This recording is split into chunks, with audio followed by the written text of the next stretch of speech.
Hi, it's Jasmin. You know, that girl who did you know what way before the internet ever existed. Join me and my special guest every week as we talk about anything and everything because nothing is too taboo.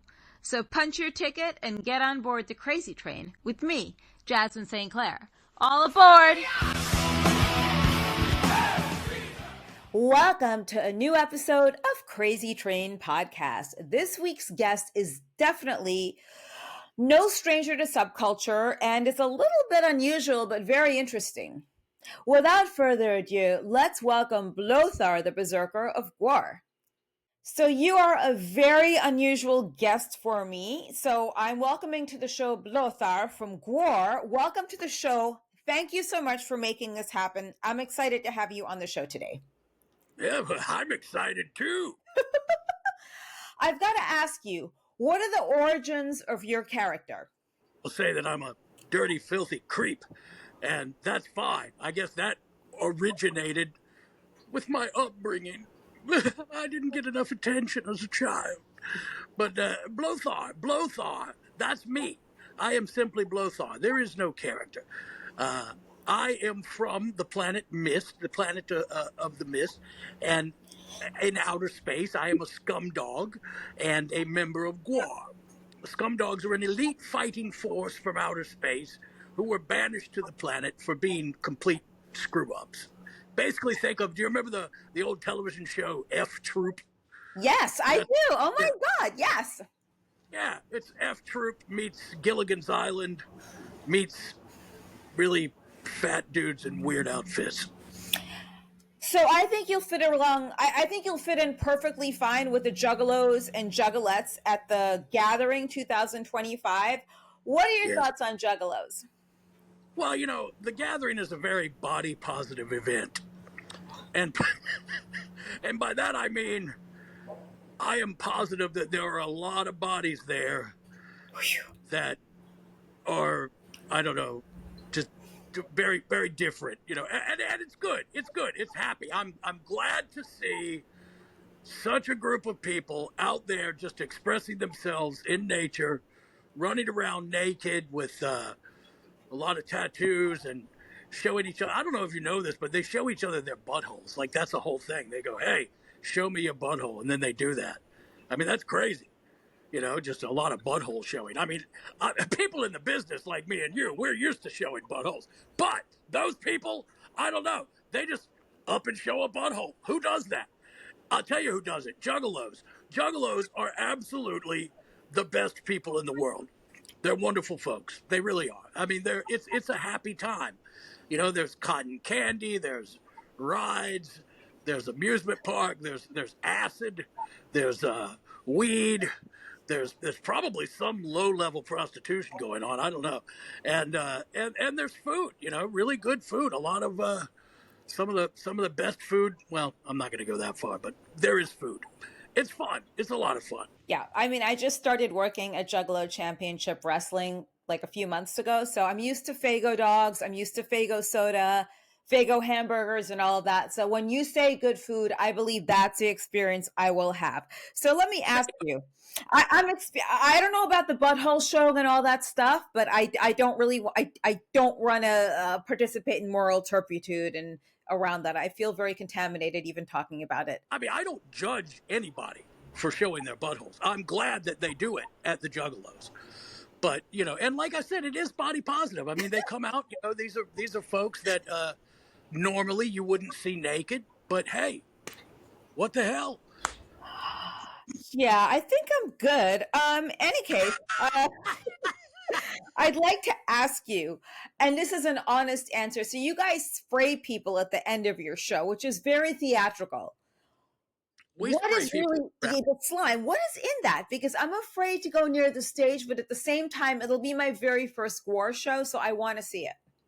Well, it is blood and semen and also urine and yeah, all kinds of body. I mean, you know, anything that we can shoot, anything we can squirt. There's 100 gallons of liquid that are sprayed into the audience. And it's not just at the end. It's essentially a GWAR show is like a battle scene. You know, we come out there, we play rock music and heavy metal music, and we're attacked by our enemies. And it's really more of a theatrical production than a rock concert. It's like a, I don't want to call it a rock opera because it doesn't rise to that level.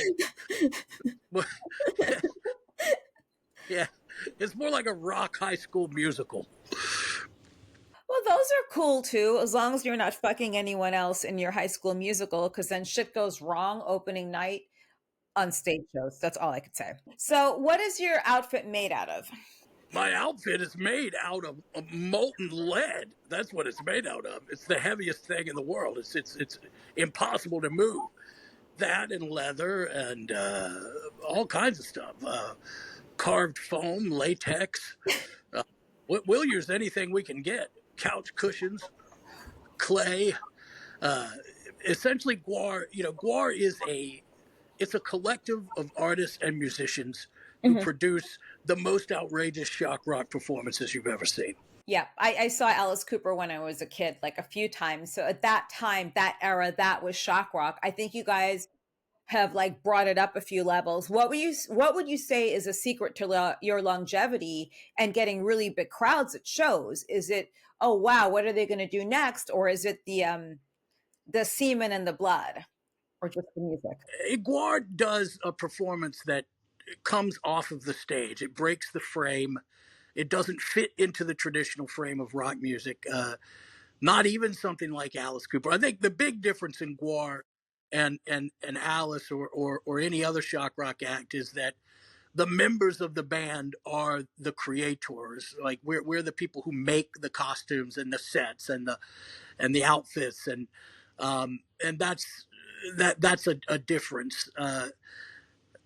As far as our longevity or the secret to it, I, I don't know. I mean, nobody really knows. It's almost impossible to explain because it doesn't make a lot of sense. But GWAR has managed to capture the imaginations of young people and older people throughout the span of 40 years. About how many days or months out of the year do you find yourself touring on the road? Because I don't see too many Gore shows announced, at least not where I live, but could be here. Where do you live? I live in two places or three places. I live part of the time in south of France. Then I'm in Florida quite a bit and Los Angeles, but I'm getting out of LA for good, actually. I actually live in Sarasota, Florida. Yeah, there you go. I love it. Yeah, certainly spent some time in the caves of France drawing on walls years ago. But you know, the truth of the matter is that GWAR doesn't. We haven't gone to Europe very much lately. We used to quite a bit, but GWAR we play probably, I guess, more than 100 shows a year. Generally, I think a busy year will do between 100 and 200 shows. That's not bad at all. And you've been in the band for quite some time, or you Berserker. And can you explain to the audience what a berserker is? Because not everyone understands the term. Blöthar is a shamanic warrior. That's me. I am a shamanic warrior. I like to speak about myself in the third person because I am an a-hole. But I, being, you know, a Viking berserker is a shamanic warrior who takes a lot of drugs and then goes out and kicks people's asses. So that is exactly what I am and what I do. Well, what kind of drugs are we talking about? Well, mushrooms mainly, you know, Really? mushrooms. Yeah, anything that's DMT related. I mean, you know, the truth of the matter is that Gore likes to get cellular. We like to get high on a cellular level and then go out and fuck shit up. I feel so healthy just hearing these words because when I think of cellular levels, I think of taking like NAD injections or copper peptides to up my cellular level. So, you know, I can perform my daily functions, such as going to the gym and having espresso, perfectly fine. So this is a whole I would think mushrooms would somehow counteract your ability to fight proficiently. Is that correct or incorrect? No, it frees your inner rage. It allows you to. I mean, that's the whole idea of a berserker, is that they lose control of. There's nothing but bloodlust. Get rid of all regret, of all shame, of anything that inhibits you from killing. That's the goal of a berserker. I mean, indeed, they're dangerous because you just have to point us towards a group of enemies, and there's a good chance that some some friendly fire might happen because we're just killing anything that's in our way. Okay. And the last few times you've been at gathering of the Juggalos, did you find that you had a huge presence of Juggalos that actually liked your music and supported your music, or that were just there to, watch the stage show? Because ICP has a really cool stage show as well. Yeah, they do. ICP has a good stage show. I don't know why they're there. I mean, they generally they throw batteries. Certainly, What? they did it. Yeah, they're gonna throw stuff. They throw stuff. We played there with Morris Day and the Time, and that was very interesting to say the least. Just watch it. Morris Day's shoes cost more than the entire crowd's outfit. I can tell you that. And he walked to the stage in his leather shoes, walks up there, and he was so cool. He's just, they're just raining down crap on him. He doesn't even blink. He just keeps playing. He's the coolest guy I've ever seen in my life. And yeah, it's a crowd that's very energetic. But once they're on your side, and it's not hard to get them on your side, they love it, and they want to participate, and sometimes participate involves throwing fireworks on stage and all kinds of crazy stuff. I mean, that's where I have a feeling that's where the whole look. I have never been to a GWAR show and looked out in the audience and seen a bunch of people showing me their buttholes, but I have seen that at a Juggalo show. Yeah. Anyway, it sounds more and more interesting as you go on with this. So anyway, moving right along, people describe you as a pig-faced goblin. I think you're adorable. Let's go into the origins of what you do music-wise. How often do you guys actually sit down or stand up or do whatever it is you do to create your album? Is it once every few years? Because I do want to talk about the music and the last album that you guys put out. Well, generally, we can't stand to be in each other's presence, so we.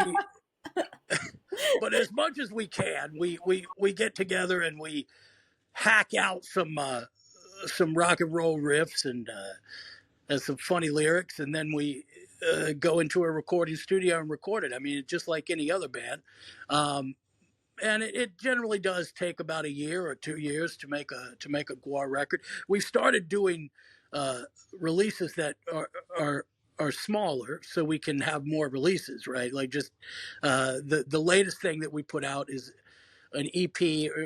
We're calling it an album because it actually has 6 songs on it, but 3 of them are live, and 3 of them are tied to a comic book that we have out on Z2 Comics. It's going to be released later this month.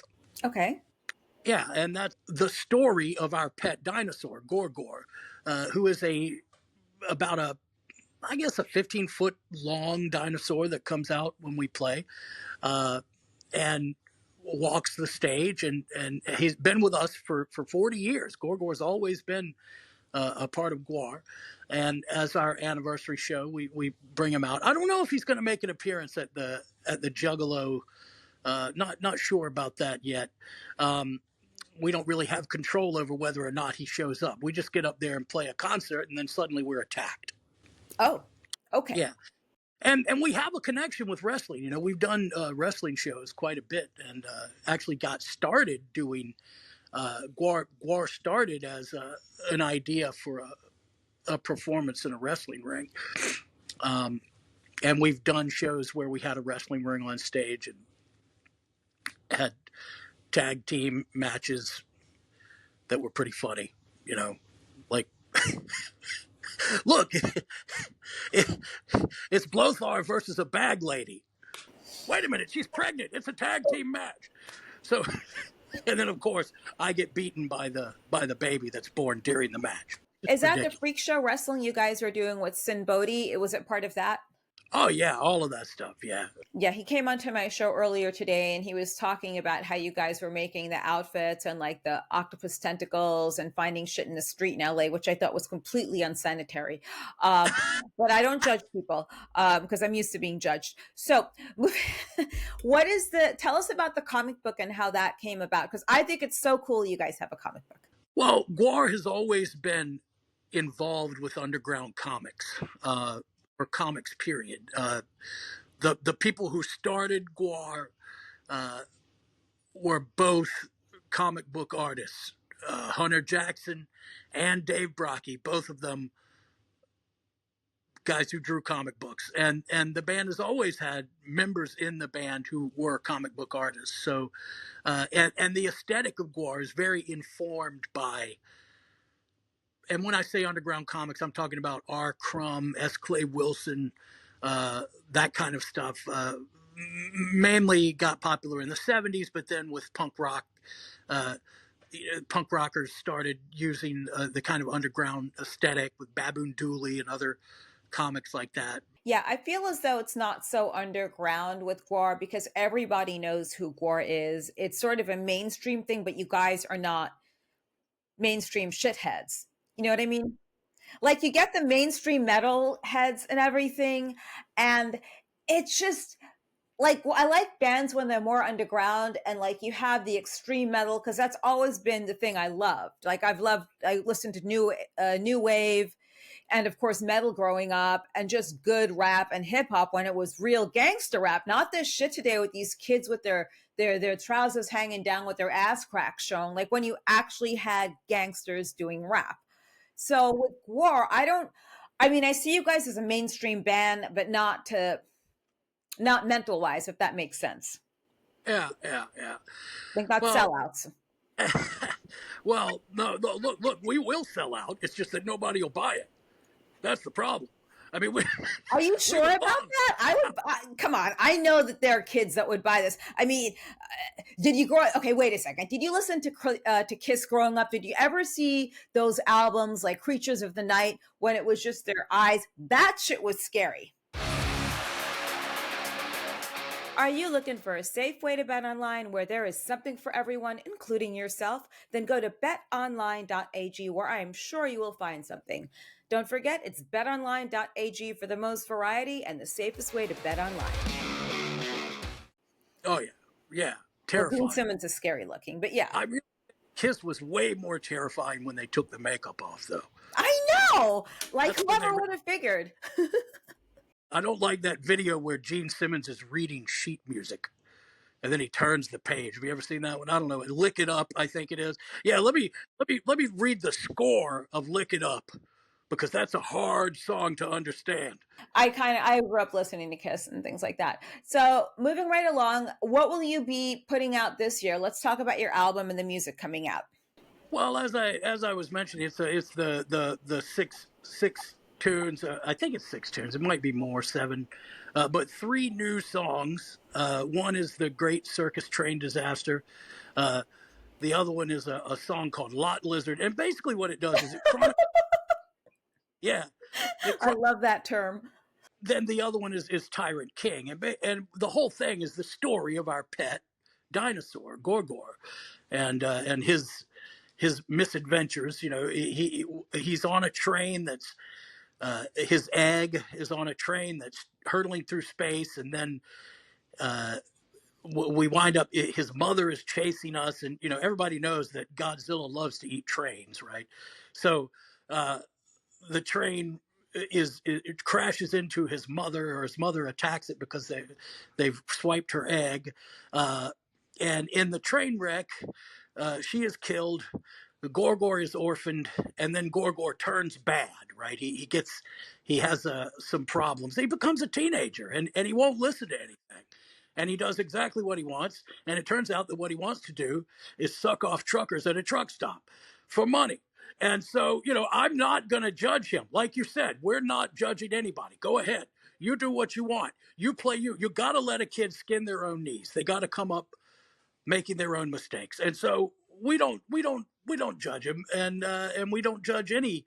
And that actually was part of constructing the song "Lot Lizard," which is it's a song that somehow also does not judge the sex workers involved, but it presents a reasonable picture of people that are put in a situation that they may not have control over, and then maybe. I mean, you check it out. You check out Lot Lizard. The point is that we didn't write a song called Lot Lizard and then go, "Hey, Lot Lizards suck." That's not what it is. There's a degree of empathy in it, and especially since our young one Gore is out there working in the field, and then of course Gore, like many children, turns against his parents and pursues us with the rage of 100 nuclear warheads, attacks us, and tries to kill us.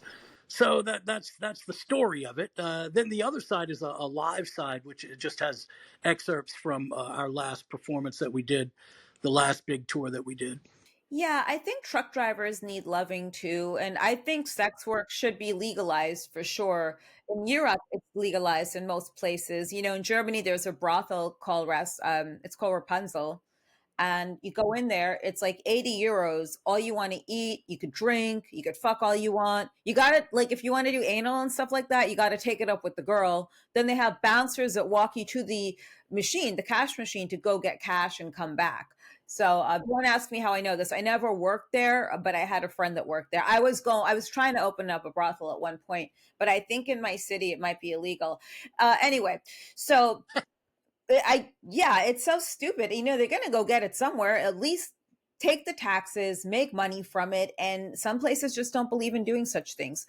Well, and it created an atmosphere of safety for the people that are working too. Like, yeah. I don't think it's that safe in the U.S. Street level prostitution and truck stops seems like a risky proposition to me. Well, they don't have you there to protect them. That's why sex workers need Blöthar to come rescue them and to do security for them. Plus, it's a side gig for you. Right. What are your thoughts on the music business nowadays? Do you think the internet has really ruined the grasp of what it was and how we used to make money from it?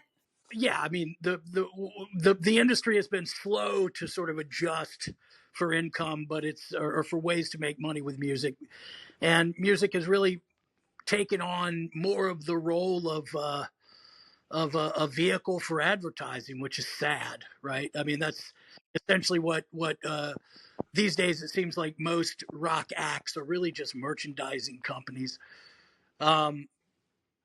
But I mean, what are you going to do? People need to make money. It's not like I don't believe that.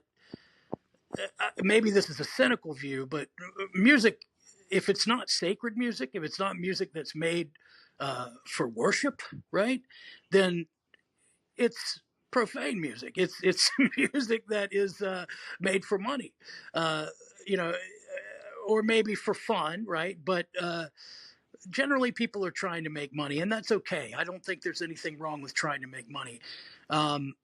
And as long as there's heart and passion involved in what you do, I think that's fine. I think it's a little bit, I don't know, not insincere, but misguided to think that that artists that money doesn't matter. I mean, of course it matters. You need to have a life and make stuff and be able to support yourself. Yeah, not unless you're one of these like spoiled rich brat millennials with like mommy and daddy's money, where mommy and daddy pay for you to do anything you want and everything you want. They don't get the value and concept of work. And something's a lot better when it's earned than just handed to you. That's right. What do you think some of the challenges are of touring these days? Well, the main problem that we have touring is finding a place to take a dump. really hard, you know? I mean, Okay. you'd think that it wouldn't be, but Live Nation really needs to step up their bathroom game. I mean, mainly it's just boring, right? Like you're out there for 23 hours a day. You're just sitting around with a bunch of sweaty weirdos, and then you walk out and you look into a crowd, just an ocean of people with acne and STDs. That sounds so hot. Yes. Yeah, it is. And then well, look, trust me, when you go to the gathering, you will see. Oh boy, it's really something else. Um, so I mean, but the boredom is the thing that you're fighting. That's why I kind of we like going to places like the gathering, because there you can at least walk around and see people in their natural habitat doing weird stuff. But we don't get to see too much of a city. We roll in, hang out in the parking lot, be bored, play a show. So you got to do stuff on the road to keep your mind occupied, keep working, keep creating. I agree with you wholeheartedly. And it's tough. Sometimes it could be very boring and very strenuous. We've taken like what should have been a 4 or 5 hour drive from one city to another to wrestle turns into 8 hours because of like storms and everything. And I could totally see how you can get a little bit slap happy or cabin fever ish on a van stuffed with like people, other weirdos such as ourselves. Uh, how how hot is it under that outfit when you get on stage? Well, really hot. I am really hot, let me tell you. It's yeah, it's hard. I mean, it's like wearing a football uniform and playing a rock show is essentially what it's like. And not only that, but during a football game. So, because there's a lot of, or during a wrestling match, right? I mean, there's a lot of action going on, and we do wrestling moves on stage. We do stage fight. And so, yeah, it's a workout for sure. What were some of your favorite wrestlers when you watched it on TV growing up, if you ever grew up really? But Oh yeah, when I was coming up, of course it was for us. It was Mid Atlantic Championship Wrestling, so it was, on the Blackjack, all the stories like the early story days when you had Blackjack Mulligan and Ricky Steamboat, just all of these sort of cultural archetypes. Really, the Ivan Koloff, loved Ivan Koloff, and Nikita. Um, and we do that. I mean, like we recently wrestled Chairman Xi and Putin. They were a tag team. Yeah. And we brought them out and we kicked their ass, right? I think they were, I don't know what they were called, like the Hammer and Sickle Express or something like that. Um, yeah. So that it's fun. I mean, and there was a sort of morality plays that would go on in wrestling, and you get to hear people uh, just the crazy mad talk that Ric Flair would do, just the all of the the wrestling raps. So good, it's so good, and all of that really shaped what GWAR is. GWAR valorizes what most people consider low culture, right? We consider that actually uh, the most important culture, the most, so uh, people, I think, sometimes look down at wrestling as a lowbrow entertainment in the same way that you would look down at horror movies or comic books, right? And that's really what GWAR is about. Like, is uh, that is the medium that I believe where the most meaning is made, uh, and where people really gain their understanding of the world is from watching these things that they want to watch, right? Like I wouldn't call it low culture. I call it subculture. And subcultures are the coolest cultures out there because it's stuff that people wish they could do, but they're not cool or daring enough to do it. And that's one thing I've learned, like coming out of the adult film business from the 90s. You get every asshole like saying stuff to you, right? And deep down, they want to be cool. They want to be you. They wish they could do this. And that's just my personal opinion on the whole thing. But it's subcultures, and those are the coolest cultures in the world. Right. Yeah. And what do you guys see yourselves doing for the rest? Like, how many more shows do you have this year? Is it just the gathering? Then you have like a whole tour lined up. What do you guys got going on? Oh no, we've got a lot of touring to do. We're going to go to Australia later in the year, and we're doing a U.S. tour in the fall, as we always do, starting around October, November, and December. We'll be out. And yeah, towards the end of the year, we go to Australia. And then what else do you have after Australia? Then you just go home, or do you guys go back out there? Yeah, I mean, we'll probably go in the studio because we'll be during those 23 hours a day that I told you about. We try to dedicate some of it to trying to write music while we're on the road, and then writing shows and things like that. You know, GWAR is fun because we get to act, we get to perform, we get to do fake fighting or real fighting, as the case may be. Choreographed fighting. It's not fake. No, it's not fake. Yeah. You're right. It's choreographed, but I'm actually making the distinction between our stage fighting and then our actual personal individual grudge matches that we have against each other, because we cannot stand the sight of one another at this point. You understand? I think you do understand. No, I do. I am really curious to watch you experience the gathering of the Juggalos. I hope that we meet and that we get to walk around and that I get to see you, because you think I'm joking. You think I'm just like making this up. No. I don't. I heard a story of a man walking around naked with his foreskin. And first of all, just to let you know, women tolerate seeing men naked, no matter how hot they are. Trust me. Like, I tolerate even the hottest guys naked. It's just like, okay, whatever, put your shit on. Yeah, what is it? Yeah, anyway, I think I've just been around too many guys all my life. But I'm afraid, okay, I'm not afraid of the gathering. I'm not afraid of Juggalos because I see them at wrestling shows, okay? And I love them. I get along great with them. It's only once I've almost been hit with a bottle of Faygo. It was my Trump moment when it went like straight past me and didn't hit me like the bullet with him. Now, I'm just, okay, I'll be honest. So I heard the whole Tila Tequila story. Did you hear about that story at the gathering? Oh, yeah, I did. Did you see what happened to her? I didn't see the video of it. It didn't sound like something that I wanted to watch. You know, but I knew that I know how they can be. Yeah, she got too close. You know, they're like, I mean, I would not go into the crowd at one of those concerts. Well, no, I've already done Faygo Armageddon with ICP on stage. Like, I've done the Faygo Armageddon spring, and I love Diet Faygo soda, by the way. To anyone listening to this, make sure you shower me with lots of Faygo soda as a gift. No, don't throw it at me. My hair was sticky.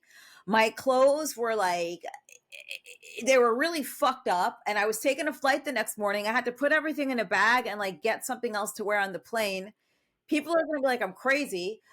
But yeah, we will hang out at the gathering. And yes, you're more than welcome to videotape my reactions, because I'm really, I feel as though I've just, it's a part of American culture I've not experienced yet.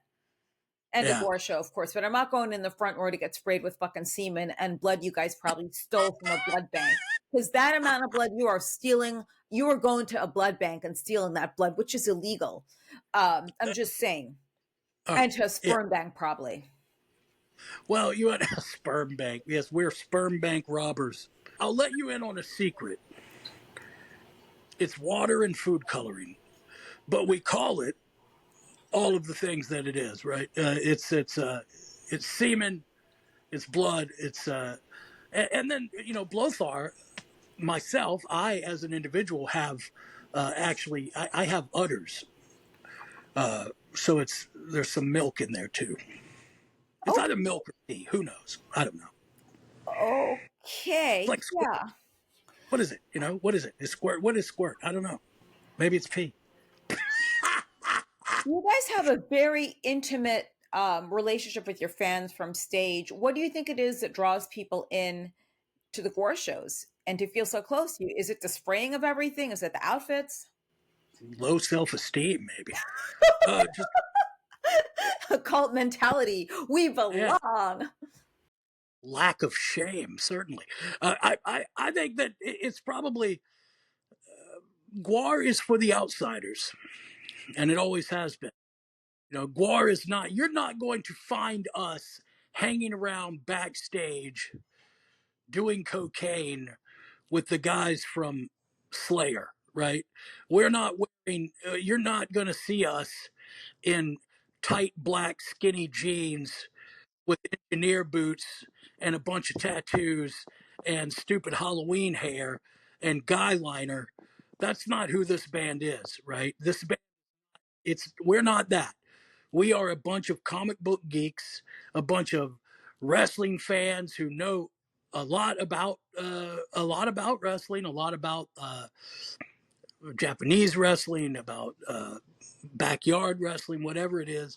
We're people who are into that idea of sort of melodramatic performance and sport, and also into comic books and into horror movies and into gore. So really, it's people who embrace that culture and wind up being on the outside of things. Those are the people that are attracted to GWAR, and we give them an experience, and also I think that there's a humor and there are layers to GWAR. It's a hideous onion of entertainment. Peel back the layer, see what awful thing is next. It's definitely not the girlfriend experience. So if people want to find you on socials or find GWAR on socials, what are the tags? Hashtag GWAR, GWAR.net is our website. And you can find us everywhere. The Blöthar the Berserker, Ballsack, which is BALSAC. Our enemy Salborg Destructo. He's on social media. You can find us. And how do I find you on social media? Because I'm going to look for you on Instagram because I have to connect with you to hang out at the gathering. I think this would be really interesting. Oh yeah, for sure. Blöthar of GWAR is what it is. Well, I will be stalking you on there. There you go. I just found you. I just followed you, and we have 10 mutual friends. One of them I know very well because he has a wrestling and horror podcast. So this is awesome. I look forward to seeing you play for the first time at the Gathering of the Juggalos. I look extremely forward to going to this whole thing and experiencing the shock culture, I guess, around the gathering. Yeah, and do you have any messages for your fans? If you're coming to the gathering, do not throw batteries at me or at Jasmin St. Do you hear me? Keep the batteries in your sex toys. Do not take them out and hum them at the stage. Last time we had a sex drone that came out, and he got. It's just a creature that attacked us. It had 6 tits and a bunch of like vagina arms. It was really weird. Anyway, the thing attacked us, and they threw like a bandolero, a big thing of firecrackers, right? So it just sounded like a machine gun. And the poor person that was in the sex drone outfit scared, he got scared like a pony, right? Like a horse, right? Somebody spooked him, and he he just started running. Well, he didn't know what was happening. He just heard a machine gun, he just starts running. So there's a lot of crazy stuff that happens, and it's always a good time. Yeah, I'm sure. And which night are you playing at the gathering? Saturday, I believe. I don't know what the date is. Okay, so everyone that wants to check out a really cool live show, you have to see GWAR. You owe it to yourself at least once in your lifetime to see GWAR. They will be at the Gathering this year, Gathering of the Juggalos in August. Check out the schedule, check out their socials, GWAR. Do not throw batteries and stuff like that, or you'll get gang raped by RuPaul. Okay, you and your family will fucking get gang raped by RuPaul. I seriously mean that. thank you for taking the time out and wearing your outfit for me. It's been a pleasure, and sit tight.